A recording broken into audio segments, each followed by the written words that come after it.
스튜디오에 직접 모시기 굉장히 어려운 분입니다.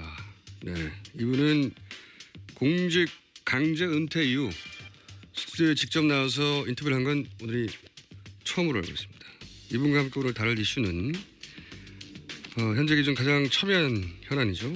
특검 연장, 삼성 이재용 부회장의 영장 재청구, 그리고 특검 연장에 대해 권한을 가진 황교안 대행에 대해서 짚어볼 최고 전문가를 저희가 스튜디오에 직접 모셨습니다. 최동욱 전 검찰총장님 나오셨습니다. 안녕하십니까? 예, 오랜만입니다. 네, 총장님 잘리신 이후에 이 스튜디오에 직접 나오신 건 처음이죠? 예, 처음입니다. 네, 앞으로는 자주 있을 예정으로. 저 혼자 생각 중인데 백수 생활을 오래 하셔서 그런지 피부가 아주 좋으세요. 네, 마음 잘 다스리고 네, 뭐 그림도 그리고 잘 치는 덕분이라고 생각합니다. 네, 아주 얼굴 좋으신데 요 인터뷰를 하고 나서도 계속 얼굴이 좋아질지는 잘 모르겠습니다. 제가 스튜디오에 모시려고 진짜 한 10고초려 정도 했거든요. 10고초려. 네. 자, 드디어 모셨습니다. 먼저 이 질문부터 드리겠습니다. 이 박근혜 정부와 국정원 댓글 수사를 하시다가 부딪히셨죠. 그러니까 청와대 말을 안 들은 거죠. 수사 의지를 너무 강력하게 보이시다가 처참하게 잘리신 분인데 최근에 이 박근혜 최순실 게이트를 보면서 어떤 느낌이 드시는지 간단한 소회부터 먼저 한마디 해주십시오. 네, 제가 갑자기 검찰총장을 일상 이유로 그만둔 이후에 많은 자성의 시간을 보내왔었습니다. 그런데 최근 최순실 국정농단 사태 이전에는 검찰 돌아가는 걸 보면서 뭐 우라가 치밀 때도 있고 많은 걱정이 되기도 했었습니다. 그런데 특검이 가동되고 또 특검이 본격 수사를 나서는 걸 보면서 국민 여러분들께서도 마찬가지시겠지만은 많은 위로도 되고 또 경우에 따라서는 안타까울 때도 있고 그렇습니다. 위로가 되신다는 건 기본적으로 특검이 잘하고 있다는 얘기겠죠? 네, 저는 그렇게 생각을 합니다. 자, 그러면 과연 이 분야의 전문가가 맞는지 얼마나 이 분야에 계셨는지 잠깐 제가 먼저 짚어보면 검찰이 되신 게 나이가 언제셨죠? 그때? 예, 군 복무 3년 마치고 29살에 서울지검 검사로 임관을 했습니다. 29살에. 예. 그리고 확 잘리신 게? 총장 6개월 하고 6개월. 예, 2013년 9월 30일자로 퇴직을 했는데 그때가 55살이었습니다. 29년. 제가 알기로는 헌정사상 최단기 검찰총장이었어요. 6개월. 6개월 검찰총장을 하셨고 그런 배경 지식을 가지시고요. 그러니까 사회생활 하시고 검찰에만 계신 거죠? 쭉. 네, 그리고 네. 백수 3년 했습니다. 많이 들으셨어요, 방송이. 자, 먼저 이제 특검 연장 돼야 된다고 많이들 얘기하는데 검찰총장 정도 돼본 사람이 특검 연장이 왜 돼야 되는지 말하는 걸 들어본 적이 없거든요. 검찰총장까지 해보신 분으로서 특검은 연장돼야 된다. 이유가 뭡니까? 첫 번째. 여러 가지 이유가 있습니다만은 일단 현재까지 수사 진행 상황을 보면 제 생각에는 약 한 30%도 채 다 못한 거 아닌가. 30%도 안 돼요? 예, 그렇게 생각합니다. 한 반쯤 된 게 아니라 30%도 안 되는 겁니까? 예, 그걸 뭐 말씀으로만 들을 것이 아니고 특검법의 그 수사 대상을 간단히 짚어서 말씀드리면 구체적 수사 대상이 14개 항목이 있고 또 마지막 15호에서는 그 수사 과정에서 인지된 관련 사건까지 모두 15가지를 수사하도록 되어 있습니다. 근데 그 중에서 1호 청와대 문건 유출 사건, 또 6호 정유라의 이화여자대학교 불법 입학, 또 7호 정유라의 승마훈련 지원, 또 8호 불법적 인사조치 의혹, 14호 김영재 성형외과 의혹 사건, 이 5가지 하고 또 마지막 15호에 수사 과정에서 인지한 블랙박스 사건. 블랙리스트죠. 예, 블랙리스트. 총장님. 예. 블랙리스트 사건. 네, 총장님. 예. 네, 블랙박스 아니고요. 예. 블랙리스트 사건. 그래서 김기춘 전 비서실장과 조현선 장관이 구속됐습니다만은 네. 그런 일련의 사건 수사 과정에서 참 짧은 기간 동안 놀라울 만한 수사 성과를 올렸다고 생각을 합니다. 이런 부분에 대해서는 국민 여러분들께서도 정말 많은 칭찬을 아끼시지 않아도 좋으리라고 봅니다. 특검이 짧은 시간에 비해서는 정말 성과를 많이 낸 게 맞긴 맞죠. 총장님 보시기에도. 그렇습니다. 예. 그런데 이제 우리가 매일 보도를 보다 보니까 사건 파악이 많이 됐고 수사가 많이 진행된 것 같지만 총 15개 중에 5개 플러스 1 이 정도 진행이 됐다. 아직 그러니까 10개 항목은 제대로 시작도 안 된 거네요. 예, 그렇고요. 그렇고 그 진행된 부분에 대해서도 예. 사실 이번 그 최순실 국정농단 사태의 핵심은 재벌과 권력 간의 불법 유착 비리 그리고 그것을 가능하게 했던 그 공무원들의 비호 방조에 대한 처벌 문제지 않습니까? 그래서 특검의 수사 대상이 먼저 재벌들과 권력 간의 뇌물수수 의혹과 관련된 3, 4, 5호 다음으로 이런 국정농단을 가능하게 했던 우병우 등 관련 공무원들의 직무유기나 직권남용 등 방조 비호 의혹과 관련된 90호 그 큰 두 덩어리가 주된 요체입니다.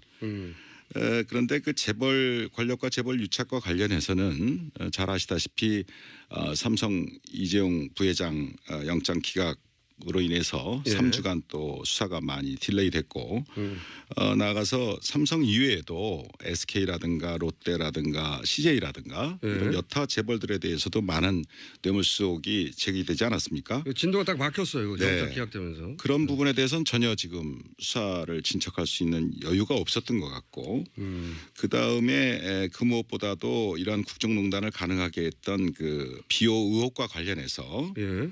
우병우 등 그 관련 공무원들에 대한 사건이 예.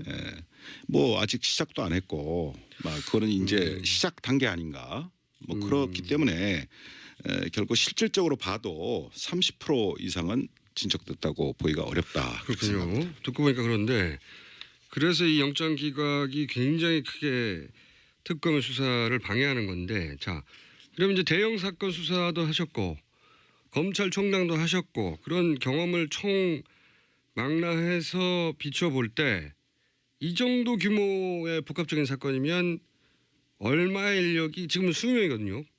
근데 얼마의 인력이 얼마의 기간 동안 20명이 70일 동안 하고 끝날 공산이 크게 됐는데 얼마나 필요합니까? 얼마의 기간과 사람이? 네, 그래서 이 부분에 대해서는 이전에 특검법 제정되기 전에도 제가 한번 지적한 기억이 있습니다만은 적어도 이런 정도 사건이라면 너무 많은 그 의혹이 제기되어 있는 사건이기 때문에 적어도 유능한 검사 약 40명 정도는 투입을 해서 1년 정도는 1년? 지속적으로 수사를 해야 비로소 대부분의 실상이 제대로 밝혀질 것이라고 믿습니다. 실제 과거에 그 수사하셨던 재벌 수사 경험에 비춰보자면 어떻습니까? 구체적으로 좀. 네, 그 수사라는 것은 이제 선택과 집중이 참 중요한데 제가 2006년도 중수부 수사기획관을 할 때 그때 현대자동차 비자금 사건을 수사한 적이 있습니다. 한 건. 예. 네, 그 단발 사건이죠. 한 건 사건이었는데 그때만 해도 중수부 검사 20명 정도가 4개월 정도를 정말 낮밤 없이 내사함이 수사를 진행했고 그렇게 해서도 아주 힘들게 청문개정을 구속했던 기억이 있습니다.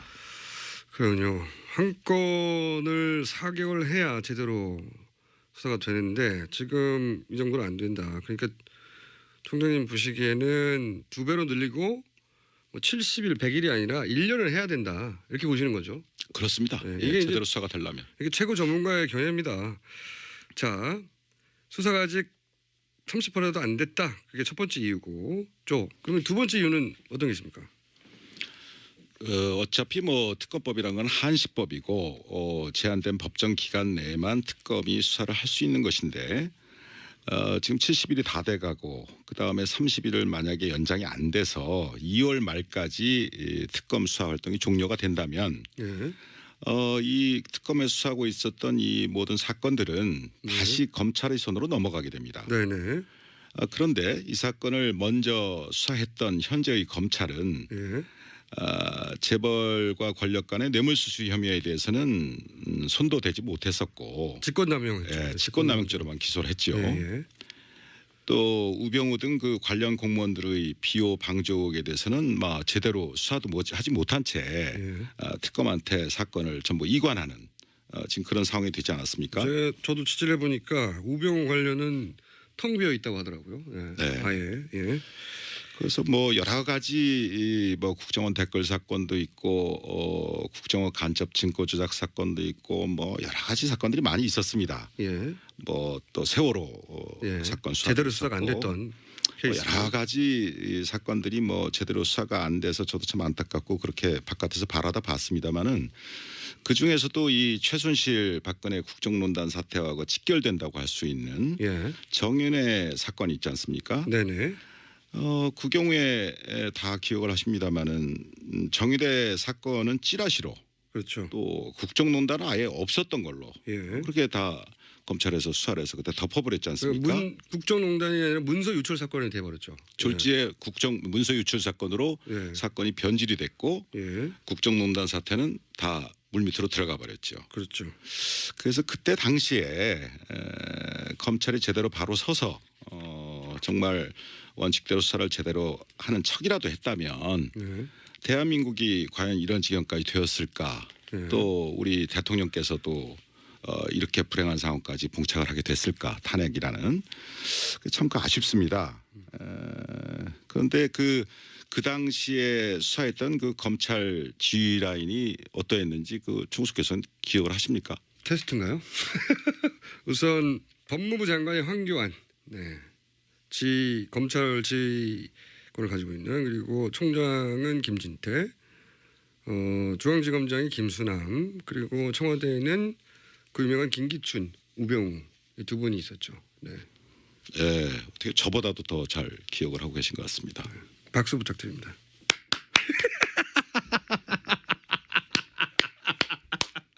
자, 박수 받았고요. 칭찬 받았고. 그런데요.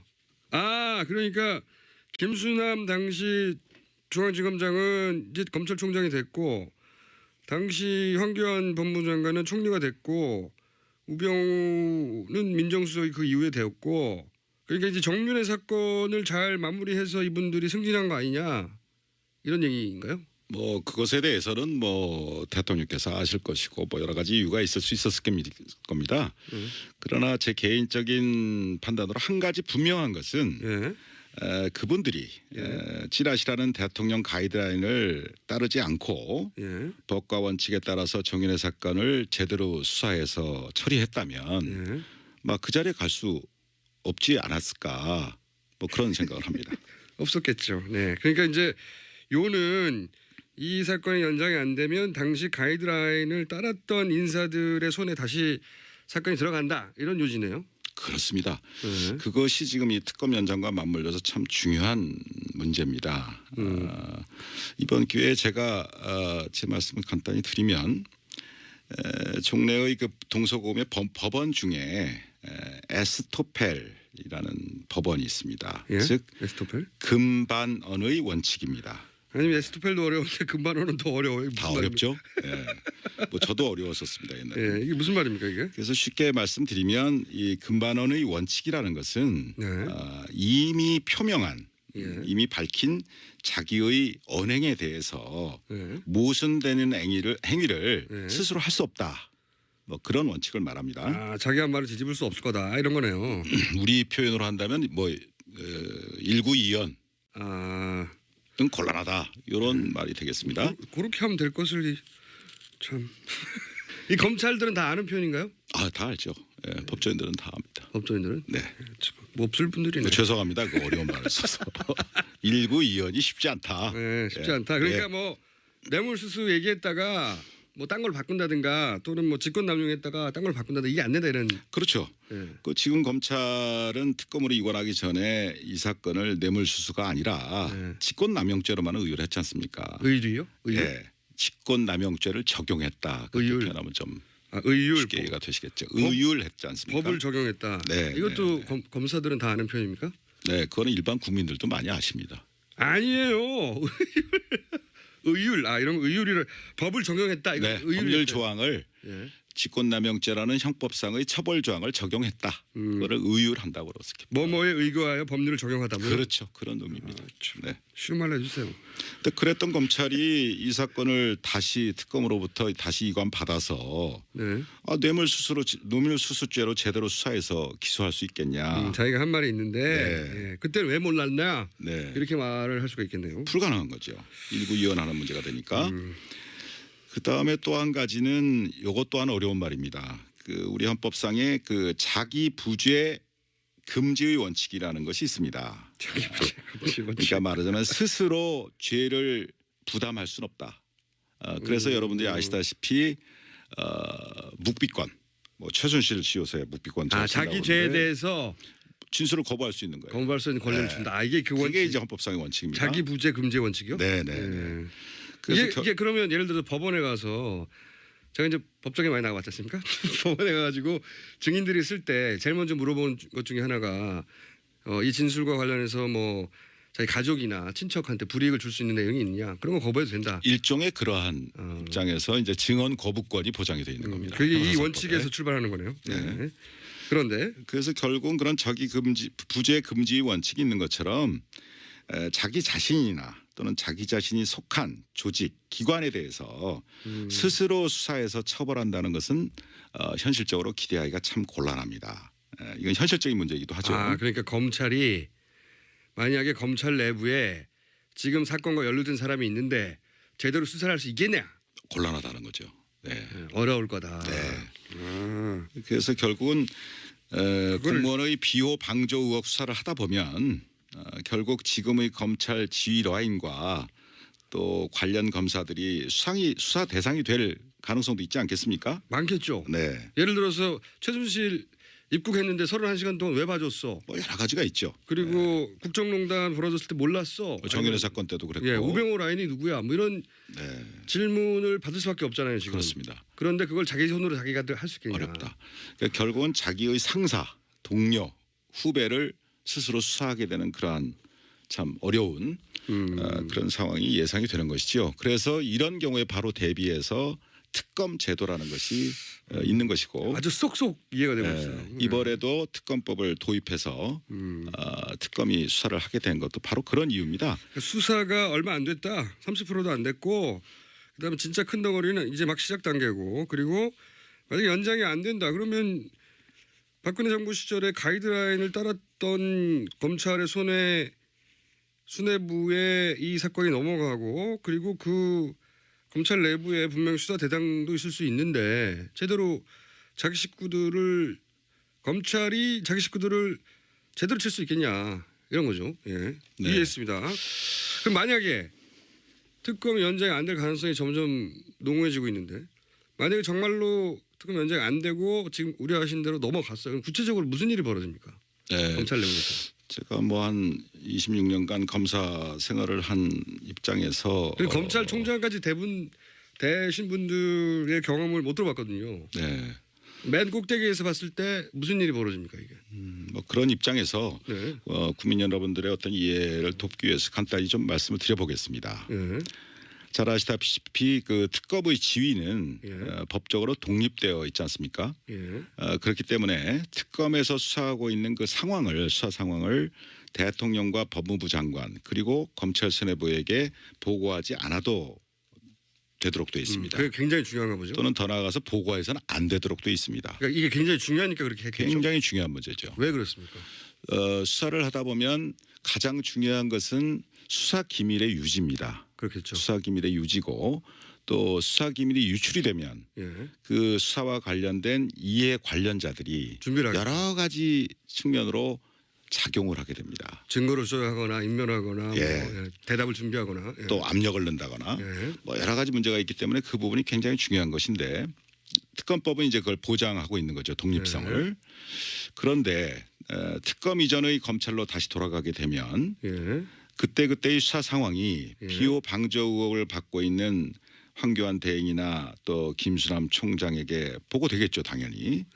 그렇게 되고 또 보고돼야 되는 게 검찰 체계죠 지금. 네. 중요한 사항에 대해서는 보고를 하도록 되어 있습니다. 또 현대 검찰 내에 그대로 존재하고 있는 왜 검찰 인사가 없었지 않습니까? 우병우 라인이 예를 들면 그대로 있다는 거죠. 예, 네. 김기춘 우병우 라인을 통해서 수사 정보가 유출될 우려도 얼마든지 있다고 봅니다. 우려가 있는 게 아니고 그 당연하겠네요. 사실은 안 물어볼 수 없고 물어보면 답해야 한다는 거 아닙니까? 뭐 당연한 건 알지 몰라도 그런 현실적 우려는 충분히 있습니다. 쉽게 얘기해서 수사 대상인 박근혜 또 최순실 측도 예. 경우에 따라서는 구체적인 수사 진행 상황을 알게 될 가능성도 배제할 수가 없습니다. 그렇게 드라이하게 말씀하셨는데 박근혜 대통령 입장에서는 알아야 되겠죠. 물어봐야 되겠네요. 당연히 상식적으로 보자면 그렇게 알게 되면은 수사검사한테 압력이 내려갑니까? 네, 뭐 그렇게 되면 경우에 따라서는 수사를 방해하는 가이드라인이 다시 작동할 수도 있고 또 거꾸로 수사검사들에게 영향과 압박이 내려가게 될 것이고 뭐 한마디로 의혹 대상자들이 수사를 지휘하는 참 웃지 못할 그러한 특검 이전의 상황으로 돌아갈 수 있다는 것이죠. 속속 이해가 되고 있습니다. 요컨대 비리 방조 의혹을 받고 있는 바로 그 공무원들이 수사를 지휘하게 된다면 자신들의 의혹은 축소 은폐하려고 하는 것이 당연한 본능 아니겠습니까? 당연하겠죠. 또 그러기 위해서라도 권력과의 유착이 드러나고 있는 삼성을 비롯한 재벌들과도 은밀히 협조해서 뭐 증거 인멸한다든가 증거를 뭐 그런 현실이 얼마든지 벌어질 수도 있다 이런 얘기입니다. 뭐 그렇게 해가지고 무슨 수사가 제대로 되겠습니까? 듣고 보니까 심각하네요. 듣고 보니까 당연히 일어날 수 있는 일들이고 실제 검찰총장이 되시면서 26년간 검찰 내부에 있으면서 이런 경우를 경험하신 거죠. 자, 계속해서 이제 이런 말씀하셨어요. 그 비호 방조 의혹이 있는 공무원들이라고 이제 드라이하게 표현하셨는데 이게 바로 예를 들면 우병우 라인이나 이런 걸 의미하시는 것 같은데 만약에 검찰 내부에서 여전히 살아 있다고 생각하시는 그 라인 이름이 어떻게 됩니까? 갑자기 훅 들어가는 거죠. 그게 바로 아까 자기 부재 금지 원칙에 따라서 제가 진술을 거부할 수가 있습니다. 아니 근데 이미 잘리신 분으로서 예를 들어서 이 분들에 대한 짐작이 있으신 거잖아요. 그죠? 짐작이 있지만 지금 말씀하실 수 없다는 거잖아요. 그렇죠. 뭐 제가 전직 검찰총장으로서 그런 부분에 대해서 구체적으로 거명을 한다든가 그런 것은 적절치 않다고 생각하고요. 아니 저는 적절하다고 생각하는데요. 국민들께서 다 아시는 바 아니겠습니까? 몰라요. 이거는 검찰만 알지. 자, 성함을 말씀해 주실 수 없으면 지금 곤란해서 예를 들어서 지금 걱정하시는 대로 특검이 연장이 안 되고 이것이 다시 부역을 했던 사람들의 손으로 넘어갔다. 이런 사태가 벌어지면 그때는 나와서 그분들에 대해서 이런 분들이라고 최소한 성이라도 이렇게 말씀해 주실 추가적인 인터뷰를 한 번 더 하시죠. 그럼 그때. 하시는 거 봐서 생각해 보겠습니다. 방송감이 굉장히 늦었어요. 하시는 거 봐서. 자 그러면은 저는 풍경을 방정하게 유지하면서 총장님한테 잘 보여서 반드시 추가 인터뷰를 제가 따내는 것으로 약속드리겠습니다. 자 잠깐 중간 정리를 하면 특검 연장 왜 해야 되느냐. 아직도 출발 단계다 수사. 이거 하려면 1년 해야 된다. 제대로 하려면. 그리고 연장 안 되면 다시 가이드라인 시절로 돌아간다. 그 손으로. 그러면 제대로 수사될 리가 없다. 그리고 실시간으로 수사 상황이 수사 대상자들에게 넘어갈 수도 있고 당연히 박근혜 최순실 이쪽에도 넘어가서 제대로 수사되지 않고 과거에 우리가 겪었던 사건들처럼 유야무야 끝날 수도 있다. 그런 심각한 우려 아주 설득력 있습니다. 저희가 이제 총장님을 잘 모셨다고 저 스스로 저를 칭찬하고요. 이어서 스튜디오에 저희가 사실상 납치하다시피 해서 모신 최동욱 전 검찰총장과 인터뷰 이어가도록 하겠습니다. 두 번째 사안 아마도 오늘 내일 중으로 영장 재청구가 있을 것 같은 분위기인데요. 자 이재용 그 부회장 영장요. 이게 이제 1차 기각됐었거든요. 이거 좀 쉽게 설명해 주세요. 왜 기각됐다고 보십니까 당시? 뭐 저도 뭐 언론 보도를 통해서 아는 것밖에 없습니다만은 제 입장에서 보면 크게 보면 세 가지였던 것 같습니다. 기각 사유가. 첫째는 뇌물죄나 제3자 뇌물공여죄에 대한 얘기인데 도대체 뭐에 대한 대가성이냐, 또 부정한 청탁을 한 적이 있느냐, 뭐 이런 것들에 대한 구체적 증거를 좀 더 보완해라. 증거를 더 소명해라. 가져와라. 예. 뭐 그게 하나가 있고요. 예. 그다음에 또 하나는 이 사건 진행 과정에서 뭐 대통령과의 독대 문제라든가 또 미르재단 또 정유라에 대한 삼성 지원 문제가 삼성 합병 이후의 일 아니냐. 그럼 삼성 합병과는 관련이 없을 수도 있는 거 아니냐라는 의구심. 예. 뭐 두 번째는 그런 게 있었던 것 같고요. 그다음에 세 번째는 조사와 관련된 문제인데 대개 뇌물수수죄의 경우에 있어서는 뇌물공여자와 뇌물수수자를 동시에 처리를 합니다. 예. 그런데 이 사건의 경우에 있어서는 대통령께서 검찰에서 조사를 거부했고 예. 또 지금도 뭐 밀고 당기고 진행 중인 걸로 알고 있습니다만 안 하실 것 같아요. 아직까지 특검에서도 조사에 응하지 않고 계시지 않습니까? 예. 그래서 법원 입장에서는 이런 부분, 즉 뇌물수수 혐의를 받고 있는 대통령에 대한 조사가 아직 이루어지지 않지 않았느냐라는 지적, 이게 특검 세 책임은 가지였던 것 같습니다. 특검 책임은 아니잖아요. 물론이죠. 물론이죠. 특검은 최선을 다하고 있다고 봅니다. 그러면 요거는 이제 법원에서 기각한 이유를 이제 추정하신 건데 이렇게 기각하는 게 맞습니까? 어떻게 보세요? 평생 검찰 하신 분으로서. 물론 뭐 법원의 판단에 대해서 제가 가타부타 언급을 하는 것은 뭐 적절치 않습니다. 하실 거면서.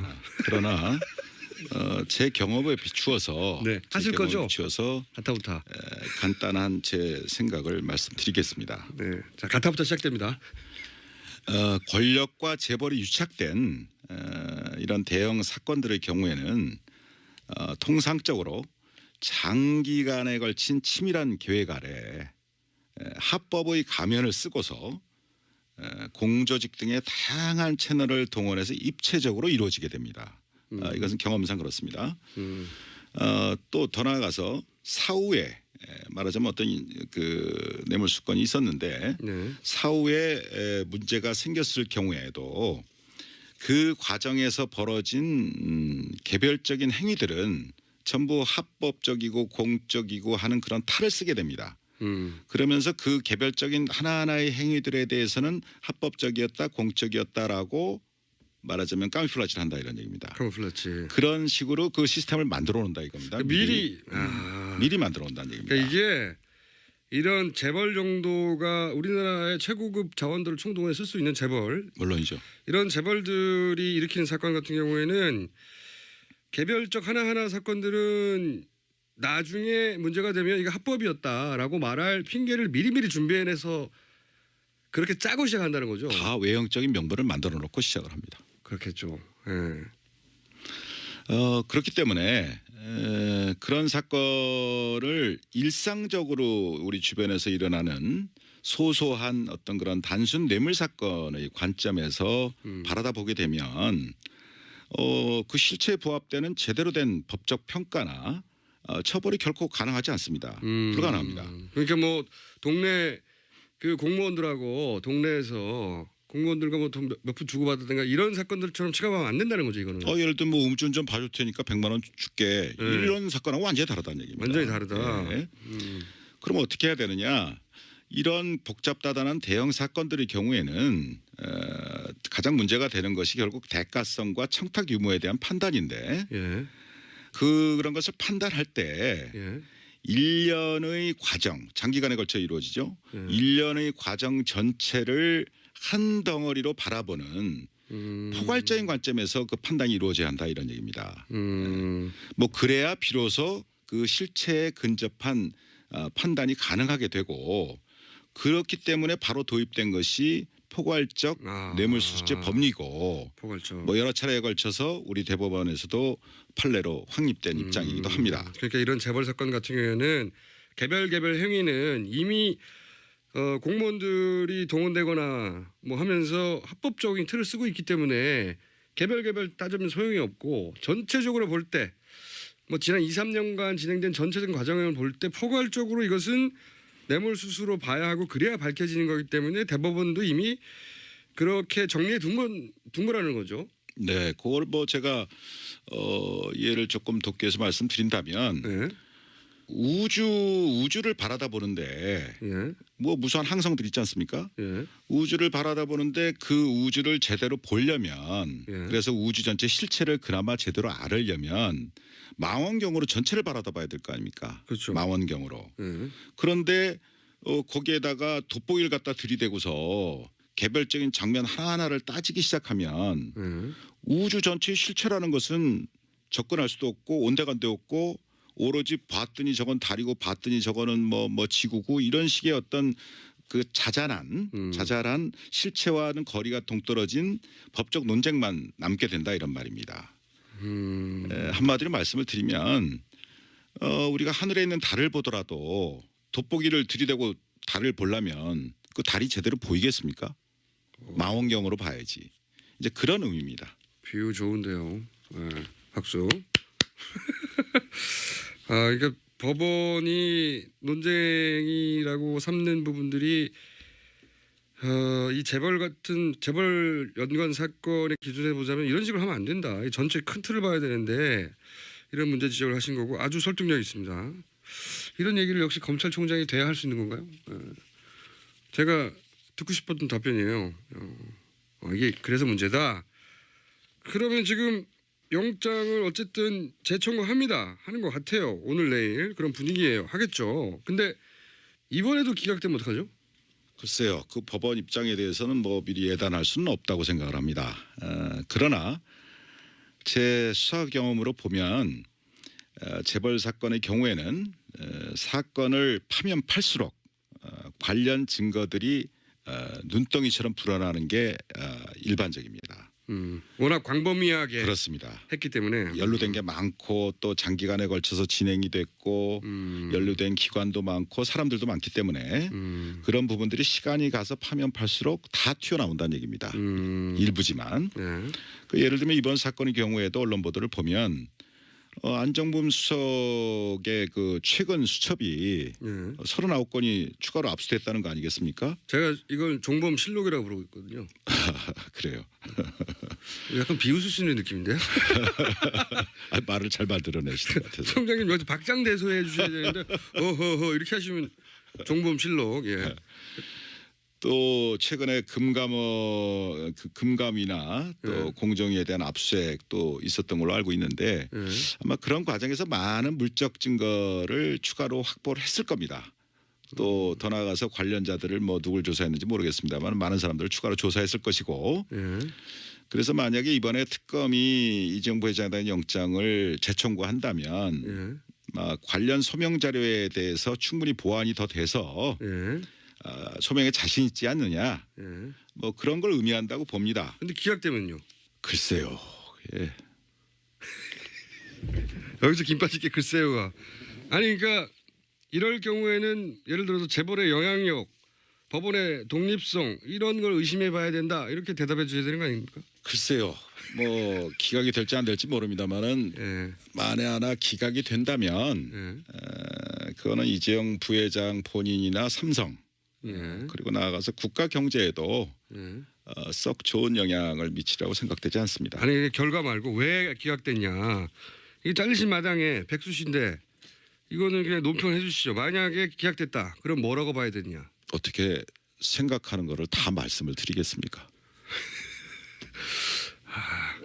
그러면 아까 한번 이야기 나왔듯이 연장이 안 되면 플러스 특검 연장이 안 되면 플러스 영장이 기각되면 이것도 그때 나오셨을 때 이렇다면 바로 이런 것이다라고 인터뷰를 한 번 더 해주십시오. 하시는 거 봐서 생각해 보겠습니다. 너무 깐깐하시네. 나오신다고 하시지. 자, 저는 약속 받은 걸로 하겠습니다. 자 그러면은 해석은 자유십니다. 아마 나오시게 될 겁니다. 마침 또 에버랜드 수사를 하신 적이 있잖아요. 그때 그 구속 기소도 하신 걸로 기억하는데 에버랜드 사건과 지금 이번 삼성 사건과는 같은 거 아닙니까? 결국은?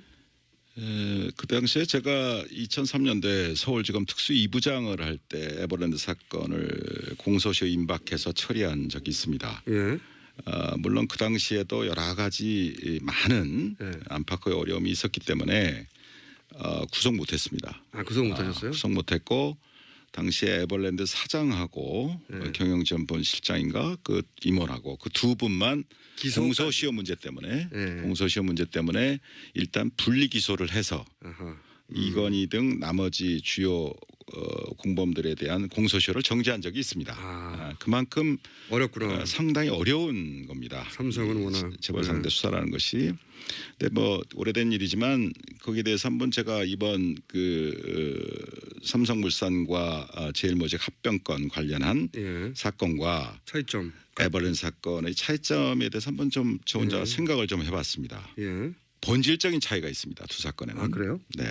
어떻게 있습니까? 물론 삼성그룹의 지배권을 승계시키거나 강화한다는 측면, 예. 또 그로 인해서 경제적인 이득을 봤다는 면, 뭐 그런 것은 공통점이 있습니다. 그렇죠. 그래서 같아 보이는데. 네. 그러나 에버랜드 사건의 경우는 우선 삼성 계열사, 그러니까 삼성그룹 내부죠. 삼성 계열사와 그 투자자들만 손해를 본 사건입니다. 아, 그렇죠. 일반 국민이 아니고 그렇죠. 삼성 계열사와 그 투자자들, 예. 즉 에버랜드의 주주들입니다. 이 사람들이. 예. 그러니까 삼성 계열사가. 예. 그럼 삼성 계열사가 손해를 보면서 본 사건인데 삼성 계열사가 손해를 보니까 삼성 계열사에 투자한 투자자들도 손해를 보게 된다는 거죠. 그렇죠. 그런 의미에서 삼성 계열사와 그 투자자들만 손해를 봤죠. 범위가 그 정도인데 손해 네. 범위가. 그다음에 그 일련의 과정에서 보면 삼성그룹 내부의 문제였기 때문에 예.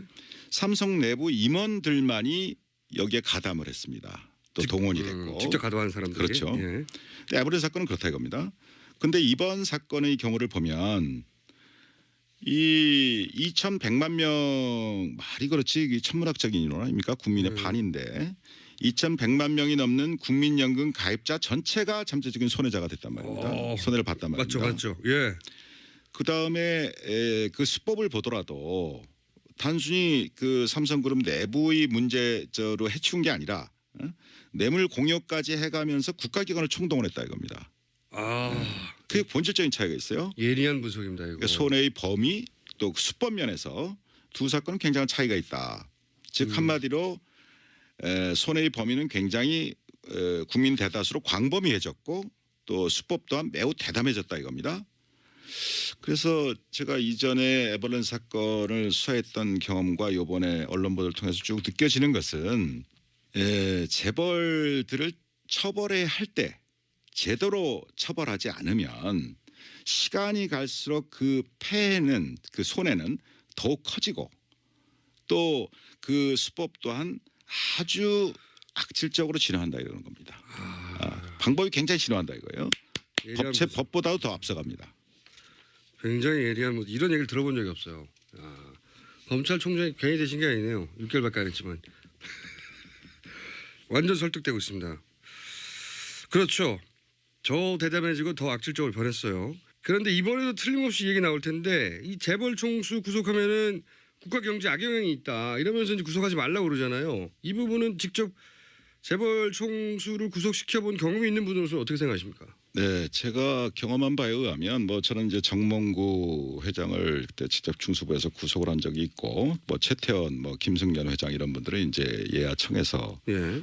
구속할 때 제가 지휘 라인에 있고 그랬습니다마는 예. 그 재벌 총수를 구속을 할 때마다 전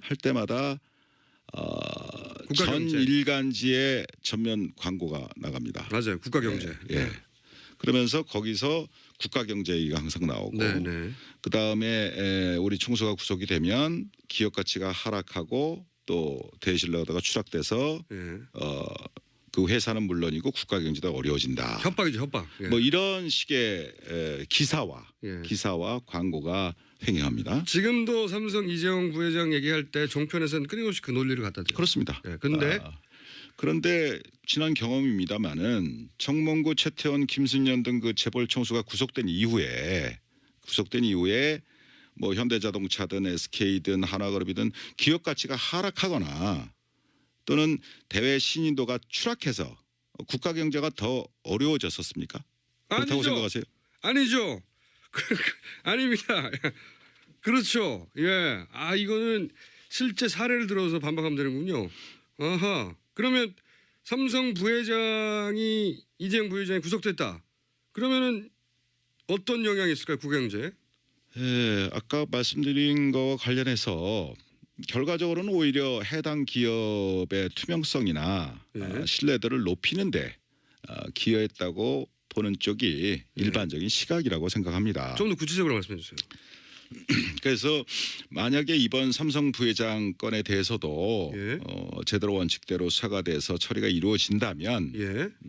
여러 가지 전 좋은 순기능도 있다고 생각을 합니다. 예. 구체적으로. 우선 그 이재용 부회장 혼자만의 생각으로 지금 이번 일이 벌어졌겠습니까? 그럴 리가 없죠. 예. 그럴 리가 없죠. 예. 무수한 법률가들 또 많은 전문가들이 예. 오랜 연구와 기획 또 경우에 따라서는 조직적인 로비들이 예. 있었기 때문에 가능한 거 아니겠습니까? 당연히 그렇겠죠. 예. 예. 지금 사건을 드러나는 거 봐도 온갖 사장단들이 왔다 갔다 하고 그랬잖아요, 독일에. 예. 그럼요. 예. 그런데 예를 들면 이재용 부회장이 원칙대로 구속이 된다면 예. 삼성 내부에서도 예. 다시는 이런 식의 발상이나 시도는 엄두도 못 내는 상황이 될 거다 이런 얘기입니다. 그래서 뭐 그렇게 해도 된다고 조언했던 사람들은 다 잘려 나갈 것이고 오히려 삼성 경영진 내부에서는 앞으로 총수를 보호하기 위해서라도 좀 더 합법적이고 윤리적인 방향으로 나가야 되겠다라고 하지 않겠냐 이런 얘기입니다. 그랬을 때 결과적으로는 삼성이라는 그 글로벌 기업 입장에서 보면 예. 결국은 삼성이 좀 더 투명해지고 합법적인 기업이 되고 또 신뢰를 받는 기업으로 더 새로 태어나는 그런 계기가 되지 않겠냐. 삼성을 그런 위해서 얘기입니다. 더 좋다. 네, 그렇습니다. 아 이거 종편 얘기 나오면 이거 틀어줘야 되겠다 이거. 완전 설득력 있습니다. 그리고요. 그다음에 그 우리나라에서 삼성이라는 그 위치가 있지 않습니까? 있죠 1등. 그럼 어떻게 보면 재벌 전체를 선도하고 뭐 그런 부분도 있지 않습니까? 제일 기업이기 때문에. 예.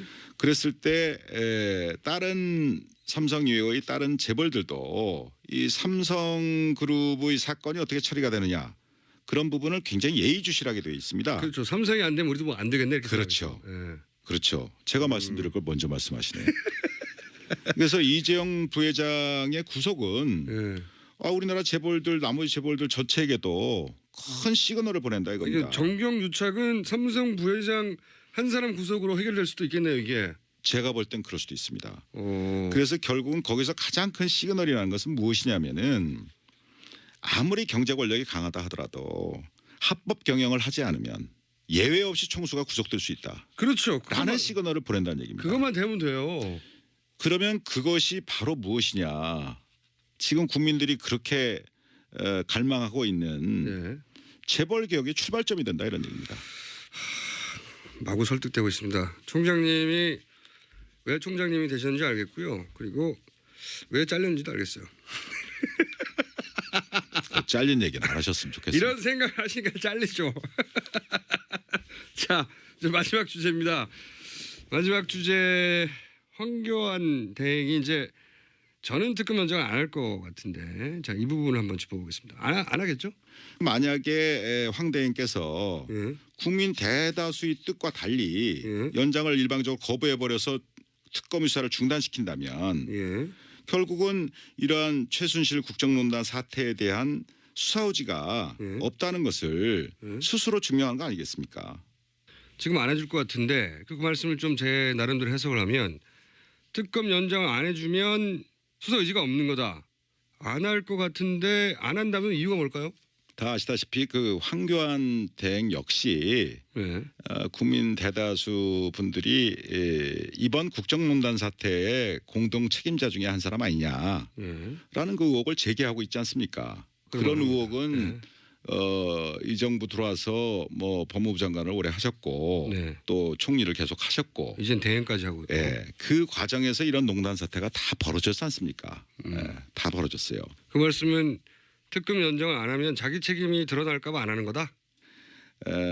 결국은 수사를 계속해야 하는 특검에서 수사를 계속해야 하는 상황에서 연장을 안 해줘서 수사를 갑자기 멈추게 한다면 예. 이러한 국민들로부터 받고 있는 본인 연루 의혹에 대해서 해소시킬 수 있는 기회를 스스로 놓치는 것이다라고 생각을 합니다. 그러니까 논리적으로 보자면 본인이 연루되지 않았다면 털 기회인데 그걸 연장 안 하는 걸 보면 본인이 연루된 거 아니냐. 라는 의혹이 또 제기될 수도 있다는 얘기입니다. 예. 네. 그런 의혹이 제기될 수 있는 수준이 아니라 그런 거 아닌가요? 본인이 연루된 게 나올까 봐 특검 연장을 안 한다. 이렇게 뭐 제가 전직 총장으로서 그런 말씀드리는 건 적절치 않다고 보는데요. 예. 어쨌든 특검을 연장해서라도 본인의 국민들적 의혹을 해소시키는 것이 황교안 대행 본인에게도 좋을 것이다. 또 그것이 국민들이 바라는 바일 것이다.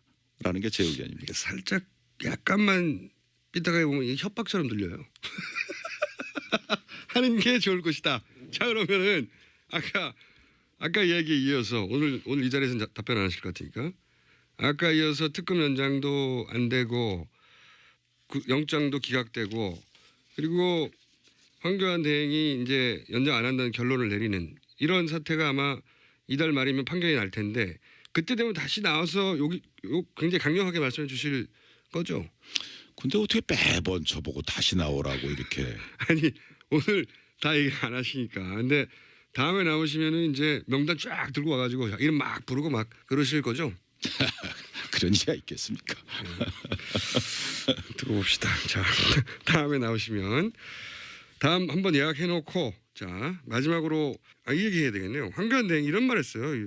윤석열 검사 자천에 대해서 이제 언론에서도 그렇고 저도 그렇게 알고 있었는데 그리고 사실 총장님이 날아가신 것도 이 댓글 수사를 청와대 의지하고는 다르게 너무 강력하게 밀어붙이다가 날아간 걸로 알고 있는데 황교안 대행이 최근에 한마디 했어요.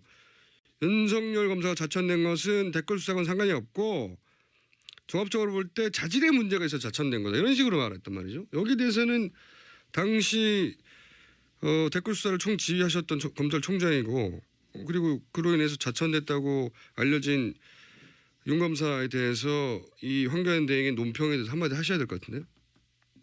제가 그 국회 대정부 질의 과정에서 예. 황 대행께서 그렇게 답변하시는 기사를 하셨다는 보도를 보고 누가 누구를 평가하나. 이 윤석열 검사는 네. 제가 뭐 오래 전부터 뭐 같이 근무도 하고 데려두고도 일하고 뭐 지휘도 하고 또 마지막으로 제가 이제 국정원 댓글 사건 수사팀장으로 임명도 하고 그래서 수사하다가 저는 이제 일신상에서 먼저 나가고 그랬습니다만은 본인 그런 오랜 예. 오래 겪어본 그 선배 입장에서 생각을 한다면 뭐 제 나름대로 평가를 하고 싶은 생각도 듭니다. 뭐라고 평가하시겠습니까? 우선 황교안 대행은 자질이 문제가 있어 실력이 없어 자천했다는 거거든요. 한마디로 요약하면. 전 뭐 거기에 대해서는 아까 그 말로 답변을 대신하고요.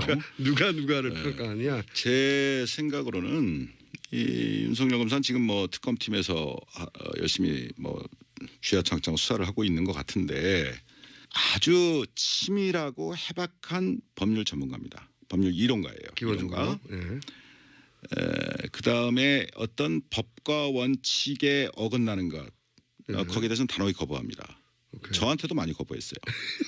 그러면 어떤 이 검찰이라는 것이 상명하복 조직인데 거기서 상사의 말이 틀리다고 그래서 거기에 대해서 거부를 하고 대들고 자기 소신을 편다는 것은 정말 그건 대단한 용기가 필요한 겁니다. 바깥에서 보시는 것보다도 더. 그래서 거기에는 분명히 자기 희생적인 자기 헌신적인 용기가 없으면 불가능한 겁니다. 근데 이 윤석열 검사 같은 경우는 제가 겪은 바에 의하면 자기 헌신적인 용기를 갖고 있어요. 갖고 있는 친구다 이거요. 그 다음에 또 아주 다이내믹합니다. 신중하면서도 다이내믹해서 말하자면 예리한 칼잡이다. 그래서 한마디로 제가 말씀드린다면 문무를 겸비한 훌륭한 검사다. 문무를 겸비한. 문무를 겸비한 훌륭한 검투사다. 뭐 그런 표현을 하고 싶습니다. 자 무슨 말씀인지 잘 알았고요. 자, 마지막으로 어렵게 스튜디오 직접 나오셨는데 혹시 다음 출연까지는 아직 뭐 한 3주 정도 남았기 때문에 남기고 하실 말씀, 뭐 국민들이 하고 싶은 말씀이나 검찰에게 하고 싶은 이야기 있으면 제가 뭐 간단한 심정을 말씀드리겠습니다. 대한민국 검찰은 2,000명이 넘는 검사를 포함해서 10,000명이 넘는 방대한 수사 인력을 가진 강력한 수사기관입니다. 다시 말해서 평소 수사 역량이 지금 현재 특검의 100배가 넘습니다. 수사 역량 면에서 100분의 1도 안 되는 20명의 특검 검사들이 불과 몇 달이란 짧은 단기간에 이전 검찰의 수사보다는 비교할 수 없을 정도의 성과를 내고 있지 않습니까?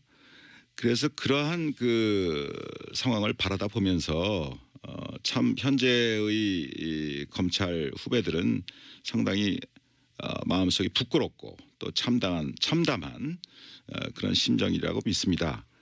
저 또한 그런 심정입니다. 그래서 이번 특검을 보면서 권력의 개가 되어서 권력의 입맛에 맞게 수사하는 것과 국민의 검찰로 법과 원칙대로 수사하는 것의 이 극명한 차이를 그리고 검찰이 이 지경이 되도록 만든 정치 검사들의 말로를 우리 정의로운 젊은 검사들이 꼭 마음에 새기고 잊지 말기를 바랍니다. 자기 손에 쥐어진 칼로 자신의 팔다리를 베어서라도 국민의 검찰로 다시 태어나기를 바랄 뿐입니다. 마음에 와닿는 마지막 말씀이었습니다. 홍수가 어제도 계속 나오더라고요. 네. 네, 정우택 자유한국당 원내대표가 어제 이렇게 이야기했습니다. 자유한국당은 예. 아직 모르시는 분들을 위해서 설명해드리면 새누리당이 네네. 당명을 5년인가요? 5년 만에 바꾼 겁니다. 자유한국당. 앞으로 이제 한국당으로 불러달라고 하죠. 네. 네. 근데 많은 분들이 자유당으로 부를 것 같아요. 자한당 뭐 이렇게 줄여 네. 부르기도 하고요. 자한당은 입에 잘 안 붙고 예, 예. 자유당 아니면 한국당 둘 중에 하나로 부르지 않겠나. 어쨌든 새누리당이 당명을 바꿨습니다. 네. 원내대표 정우택 원내대표가 네, 정우택 원내대표가요. 여야 지도부는 탄핵 심판 결과에 절대적으로 승복한다는 선언해야 한다. 이런 이야기를 한 건데요.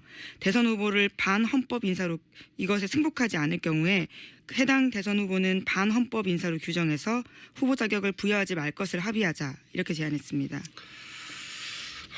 참 이상한 제가 어제 이상한 이유를 얘기했지만 이상한 주장이에요. 예를 들어서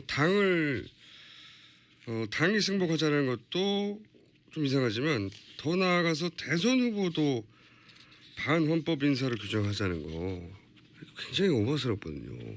뜬금없고 한 달 전에.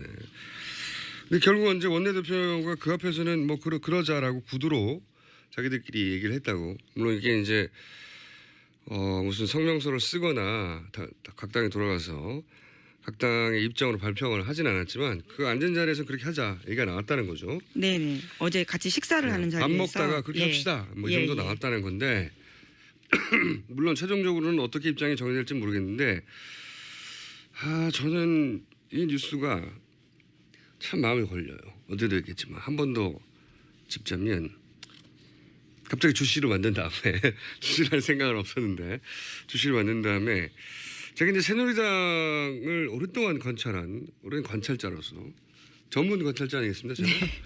이거 왜 그 새 관찰하는 분들 있잖아요. 가만히 앉아가지고 하루 종일 새만 쳐다보는 분들 그런 것처럼 오랜 가만히 앉아서 관찰하는 관찰자로서 다른 당에 비해서 압도적으로 유능한 점 한 가지가 있어요. 새누리당 경우에는 첫 번째는 손해 나는 일을 하지 않는다.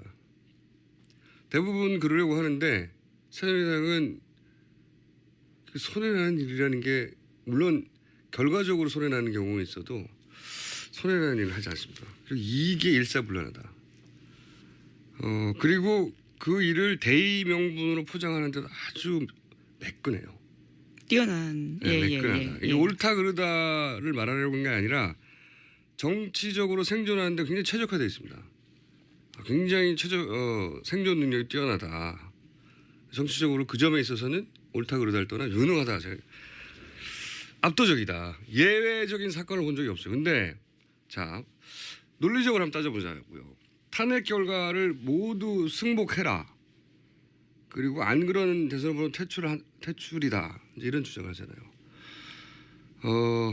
이거 어제도 말씀드렸지만 이건 탄핵 인용 분위기가 탄핵이 된다 하는 분위기가 지배적인 상황으로 우리는 알고 있는데 지금 일반인들은 여론은 그런데 그렇다면 이건 야당이 새누리당에 요구할 상황이잖아요. 새누리당이 이제 탄핵 인용이 되면 인정할 수 없다고 막 길거리 뛰쳐나갈까 봐. 근데 거꾸로 지금 새누리당이 요구를 해요. 네네.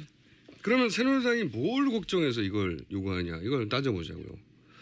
상황은 두 개밖에 없잖아요. 탄핵이 인용될 경우, 탄핵이 기각될 경우. 첫 번째, 탄핵이 인용될 경우, 그럴 경우 반발하는 사람이 누굽니까? 새누리당이죠. 네, 현 자유한국당이요. 네, 자유한국당이죠. 예. 일단 입에 붙었으니까 네네. 새누리당을 일단 할게요.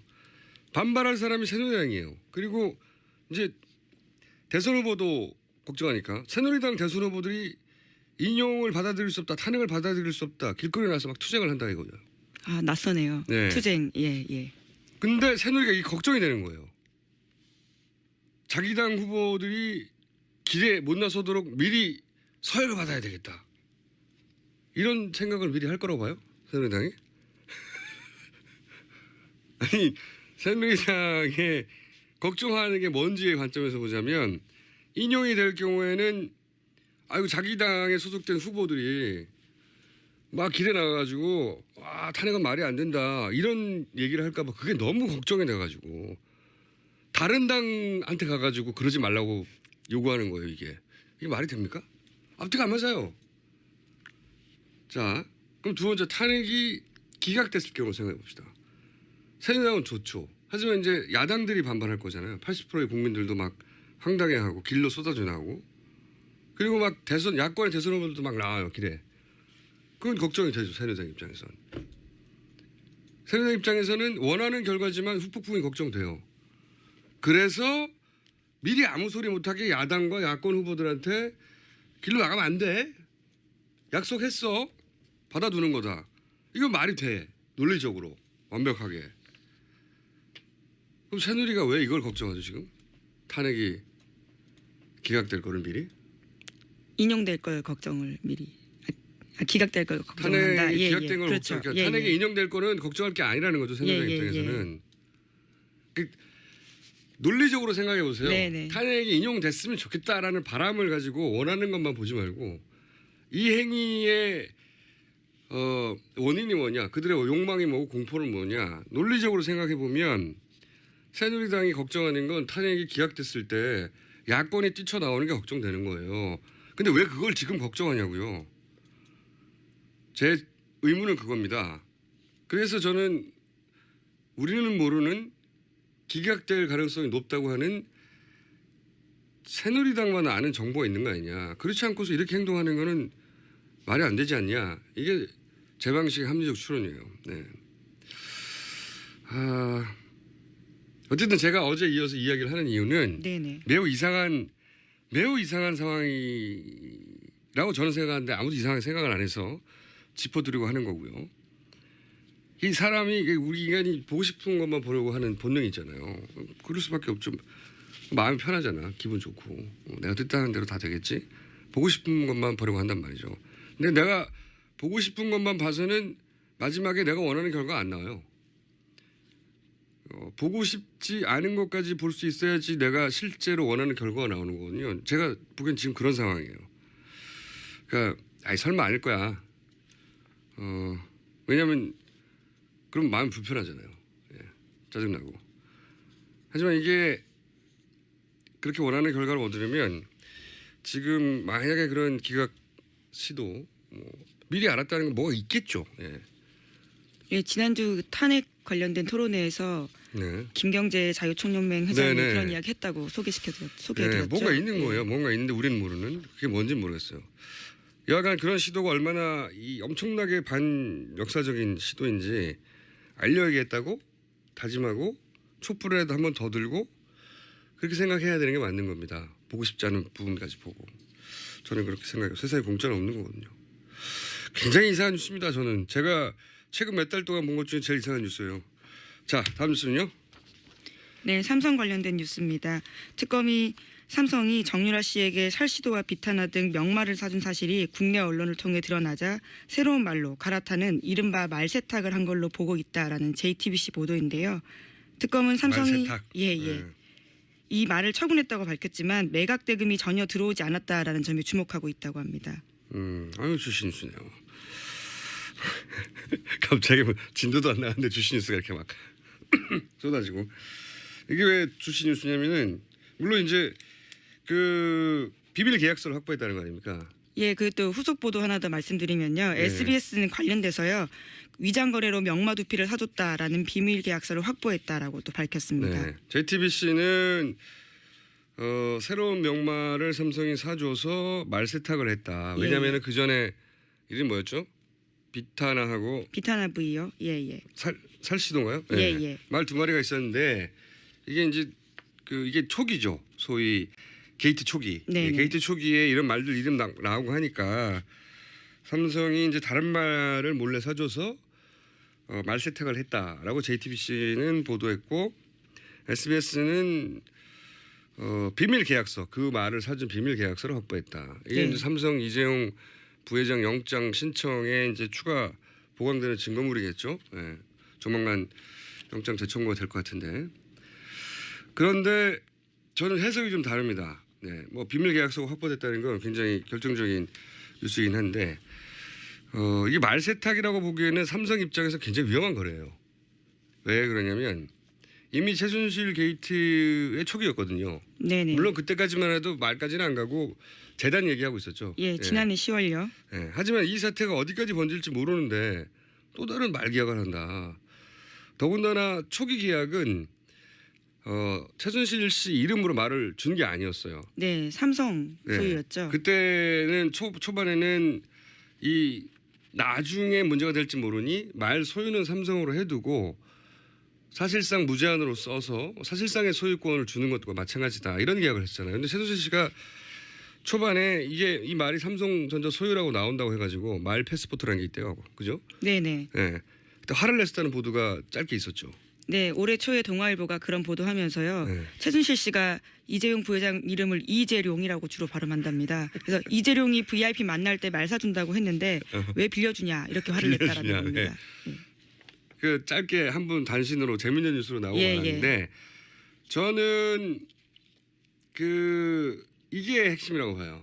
최순실 씨와 관련된 해프닝들 이해할 수 없는 일들은 다 최순실 씨의 욕심, 과도한 욕망 이 관점에서 봐 이해가 되거든요. 그러니까 그런 초기 게이트가 막 시작된 상황에서도 최순실은 말 소유권을 완전히 넘겨받고 싶었던 거예요. 그래서 저는 말 소유권을 넘겨버리고 이런 복잡한 일을 벌였다. 복잡한 계약이거든요. 그러니까 이게 겉으로는 삼성이 소유한 말 두 마리, 실제로는 최순실 씨가 이용하던 정유라가 이용하던 말 두 마리를 말장사에서 팔죠. 하나의 거래가 있고. 네네. 그리고 최순실이 다른 말 두 마리를 그 말장사 똑같은 말장사로부터 사는 거래 두 개의 거래가 있는 거예요. 겉으로는. 그런데 이 별개의 두 개의 거래가 있는 것처럼 보이지만 실제로 하나다. 왜냐하면 삼성이 말을 팔았으면 삼성이 돈을 받아야 될 거 아닙니까? 네네. 근데 삼성이 돈을 안 받아요. 예, 돈 들어오는 흔적이 없다는 거죠. 예, 삼성이 돈을 안 받고 최순실 씨가 비싼 말을 아주 싸게 삽니다. 그러니까 그 말을 주고 첫 두 말을 주고 그 차익만 지급한 거죠. 그래서 두 거래가 사실은 하나의 거래인데 그렇게 두 개의 거래가 일어난 것처럼 만들어서 말을 넘겨주는 거죠. 네. 현물로 말을 주고 네네. 예, 그 차익을 이 기사만 봐서 무슨 말인지 몰라요 이게. 그 말이에요. 복잡하게 거래하는 것들을 설명해 네. 주시고 계신 거죠. 근데 예. 그 말인데 이렇게 왜 했느냐? 최순실 씨 소유로 바뀌었거든요. 이렇게 되고 나서 최순실 씨는 그렇게 초반에 게이트가 터졌는데도 말을 정유라 이름으로 사고 싶었던 거예요. 욕심이 그 정도인 겁니다. 네. 네, 물론 삼성은 아직까지 블라디미르 구입에는 관여하지 않았다 이렇게 하고 아니 그 있습니다. 거래가 두 개라고. 네, 네. 우리는 말을 팔았다고. 근데 관련된 비밀 계약서가 나왔다는 거죠. 사실 이거 따지면 외통수거든요. 외통수인데 상대가 삼성이기 때문에 네. 영장이 기각될 있을 수 없는 일인데 말했잖아요. 저랑 둘이 이런 일을 했다면 우리는 벌써 감옥 가가지고 지인장이 감옥 가 있다고. 너무 많아. 너무 증거가. 복잡해서 버릴 수도 없는 일인 것 같습니다. 어렵게 한 거예요. 예. 삼성 입장에서는 안 들키려고 머리를 많이 굴린 거죠. 그 전까지만 해도 무슨 일이 벌어져도 마지노선을 지켰는데 예. 내놓으라고 말. 그러니까 결국은 말 내라 그래가지고 이제 그럼 있던 말 주고 자기 돈 안 돌려받고 말장사만 이익이잖아요. 근데 말장사가 그 돈을 가진 게 아니라 그 차익만큼 다른 말을 더 비싼 말을 주면서 차익 일부를 그럼 최순실은 엄청나게 싼 가격으로 말을 샀다 이렇게 주장하는 정도. 그 돈도 자기 돈은 아닐 거라고 봅니다만 그런 일이 벌어진 거예요. 예. 재밌는 일. 하지만 영장은 기각될 확률이 80% 이상이다. 네. 750원 네. 거셨던 걸로 기억하는데요. 750원짜리 걸었습니다. 예. 자, 오늘 잠시 후에 이 예. 관련해서 국내 최고 전문가와 함께 인터뷰가 예정돼 있거든요. 미리 말해버릴까?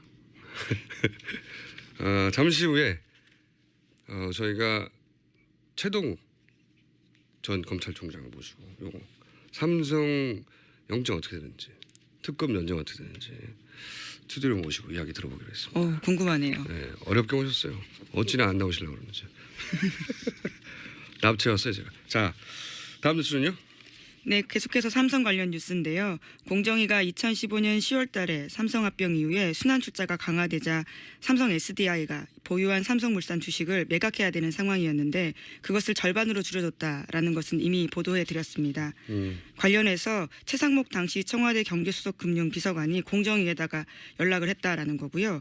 또 김 부위원장 같은 경우에는 안종범 경제수석이 역정내고 있으니까 빨리 처리하라라면서 공정위를 압박했다라는 겁니다. 삼성 편의를 봐주는 게 공정위 차원이 아니라 공정위가 했지만 공정위 차원이 아니라 청와대 지시라는 얘기죠. 예. 이것도 영장에 청구될 정황으로 추가되겠네요. 예. 청와대가 지시했다는 겁니다. 삼성 봐주기를. 왜 삼성이 청와대가 특정 기업만 이렇게 계속 꼼꼼하게 챙기냐 이런 뉴스인 거고요. 다음은요. 또 금융위 관련된 뉴스인데요. 이재용 부회장 경영권 승계와 관련해서 삼성이 쥐주사 체제 전환하기 위해서 금융지사 만들어야 했거든요. 그런데 금융위가 계속 반대했었습니다. 그런데 관련해서 안종범 전 수석 수첩에서 이재용 부회장과 박 대통령 만난 대화를 나눈 기록에요. 관련된 내용이 있다라는 겁니다. 금융지주 이렇게 쓰여 있다고 하는데요. 이게 이제 지난주에 제가 잠시 중간 금융지주라는 단어가 곧 등장할 것이다 언론에 등장했어요. 저 혼자 조용히 500원 따갔고요. 누구한테 따셨나요? 저 혼자 조용히 따갔어요.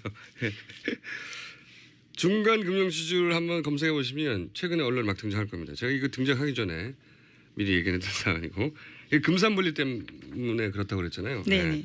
산업회사, 금융회사 네. 같은 지주 회사 아래 묶일 수 없다. 예를 들어서 뭐 삼성전자가 돈이 필요한데 삼성생명에서 돈 막 빼서 쓰면 안 되잖아요. 그 고객 돈인데 그러지 말라고 분리시키라는 건데 금융산업이 한 지주회사 아래에 있을 수 없다. 이게 금산분리죠.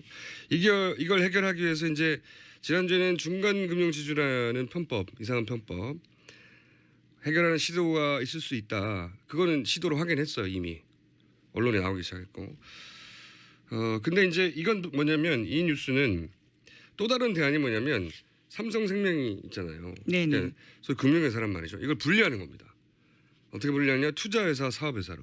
금융회사인데 쪼개는 거예요. 성격을. 그런 다음에 삼성생명을 금융지주회사. 그러니까 삼성전자는 산업지주회사. 그다음에 삼성생명은 금융지주회사. 이렇게 지주회사를 두 개로 탁 나누는 이런 방안도 검토되었다. 그런데 그걸 안종범 수첩에 의하면 청와대가 또 도와주려고 했다. 뭐 이런. 삼성의 민원은 청와대가 참 관심 있게 챙겨주었다. 이런 정황인 거죠. 예. 해설이 됐나요? 네. 자, 해설이 됐고요. 자, 한 2, 3분 남았는데 죄송합니다. 자, 그다음 뉴스를 전해주십시오. 네, 또 삼성 대관 업무 총괄하는 장충기 사장이 2015년 7월 삼성물산 제일모직 합병이 성사된 직후에 안종범 전 수석에게 연락해서 감사의 뜻을 표시한 것을 특검이 확보했다라는 겁니다. 네, 역시 정황 중에 하나인데 예. 정황은 많이 나와요. 그리고 이제 보도된 게 이 정도면 그 영장을 청구할 때 영장 실질 심사 하면서 이제 판사 앞에서 증거 내놓으면서 막 이제 격돌을 하건단 말이죠. 그때 아마 많은 자료가 제출될 텐데 자료의 숫자가 중요한 건 아니다. 왜냐하면 이재용 부회장의 구속은 한편으로 보자면 그 뒤에 쭉 서 있는 앞으로 수사해야 되는 CJ니 롯데니 하는 재벌 그룹 회장 대부분이 구속된다고 봐야 되거든요. 이렇게 되면 그들 전체 재계 전체 최대 관심사 중에 하나일 수밖에 없고 삼성뿐만이 아니라 그리고 이렇게 영장이 청구됐는데 구속이 됐다. 그러면 탄핵 심판에도 상당한 그렇죠. 영향을 예. 줄 수 있는 직결되지는 않아요. 그런데 영향을 주죠. 저거 봐라. 구속됐다는 것은 뇌물을 먹었다는 거 아니냐. 혐의가 상당 부분 소명됐다라고 볼 수 있다는 그거를 거죠. 예. 겨우 영장 실질 심사 판사 한 분이 다 짊어지고 나는 역사의 무게를 안고서 목숨을 걸고 판결하겠다 해주시면 감사한데 그렇게 하기 그 앞에 기각도 충분히 기각되지 않을 수 있는 사안이 충분했는데 더 보강된다고 하면 되겠나? 화나는 일이죠 사실은. 네, 화나는 일이에요. 당연히 그 판사는 독립적으로 판단해야 되는데 그렇지 않은 정황이 너무 많으니까. 자, 750원짜리고요. 오늘 여기까지 하고